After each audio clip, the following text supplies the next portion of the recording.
তারপরেই ট্রফি উন্মোচন পর্ব শেষ হয়। সব মিলিয়ে গোটা 5 মিনিটের প্রোগ্রাম।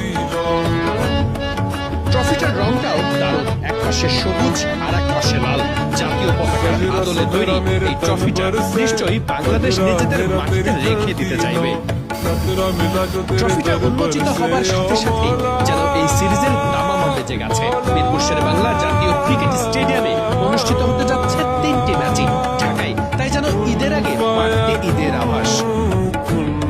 ট্রফির সাথে একবার ছবি তোলা শেষ করে দুই ক্যাপ্টেন ট্রফিটা হাতে নিয়ে একটু সামনে এগিয়ে আসলেন, তারপরে আবার ছবিতে পোজ দিলেন।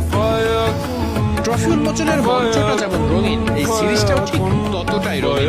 একটা আন্তর্জাতিক সিরিজ মানেই যেন উৎসবের আবহ, তার উপরে খেলা মিরপুর শেরেবাংলা জাতীয় ক্রিকেট স্টেডিয়ামে। হোম অফ ক্রিকেট নামে পরিচিত ফুল হাউস হবার কথাই সেখানে। খুব স্বাভাবিকভাবেই লম্বা সময় পরে আবারও ওয়ানডে ক্রিকেট ফিরছে।